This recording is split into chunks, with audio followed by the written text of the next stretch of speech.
آج ہم بات کرنے والے ہیں اسلام کے سب سے اہم اور دل کو چھو لینے والے دن کے بارے میں، عاشورہ کے دن۔ یہ وہ دن ہے جسے صرف غم کے روپ میں نہیں بلکہ صبر، قربانی اور حق کے لیے کھڑے رہنے کی مثال کے روپ میں بھی یاد کیا جاتا ہے۔ عاشورہ اسلامک کیلنڈر کے پہلے مہینے محرم کی 6 تاریخ کو کہتے ہیں۔ یہ دن اسلام میں بہت ہی مقبول اور مقدس مانا جاتا ہے۔ یہ صرف ایک تاریخ نہیں بلکہ ایک مثال ہے حق اور باطل کے درمیان ہونے والے سب سے عظیم جنگ کی۔ عاشورہ کے دن کئی واقعات ہے، لیکن سب سے اہم اور دل دہلا دین والا واقعہ ہے جنگ کربلا، جہاں نواسۂ رسول حضرت امام حسین نے اپنے 72 ساتھی کے ساتھ ظلم کے خلاف آواز اٹھائی۔ کربلا کا واقعہ صرف ایک جنگ نہیں تھی، یہ ایک آندولن تھا ظلم کے خلاف، یہ ایک مقام تھا انسانیت کی حفاظت کا، یہ ایک قربانی تھی اسلام کے اصلی روپ کو زندہ رکھنے کی۔ حضرت امام حسین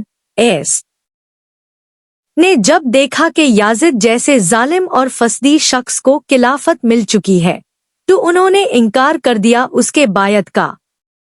ان کا کہنا تھا، میرے جیسا شخص کبھی اس جیسے شخص کی بیعت نہیں کر سکتا، یعنی حق کبھی باطل کے آگے سر جھکا نہیں سکتا۔ امام حسین نے اپنے گھر والوں اور کچھ وفادار ساتھیوں کے ساتھ مکہ سے کربلا کا سفر کیا۔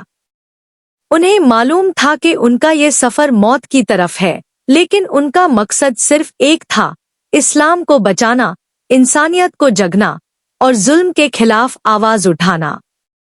کربلا کا میدان ایک سنسان ریگستان جہاں پانی کا ایک قطرہ تک نہیں تھا، لیکن اسی ریگستان میں انسانیت کا سب سے روشن ستارہ چمکا۔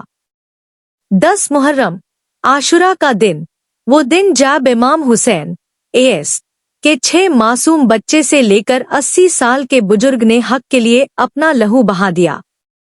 ایک ایک کر کے ان کے ساتھی شہید ہوتے گئے، لیکن امام نے کبھی بھی ظلم کے آگے سر نہیں جھکایا۔ ان کا 6 مہینے کا معصوم بیٹا حضرت علی اصغر، جو صرف پانی مانگ رہا تھا، اس پر بھی ٹیر چلایا گیا۔ حضرت عباس جو لشکر کا علمدار تھے، ان کا ہاتھ کاٹ دیا گیا، لیکن انہوں نے مشق کو زمین پر گرنے نہیں دیا۔ امام حسین نے اپنا سب کچھ اللہ کے راستے میں قربان کر دیا۔ کربلا ہمیں کیا سکھاتا ہے؟ 1. حق کے لیے کھڑے رہنا، چاہے ساری دنیا آپ کے خلاف ہو، لیکن اگر آپ حق پر ہے تو اللہ آپ کے ساتھ ہے۔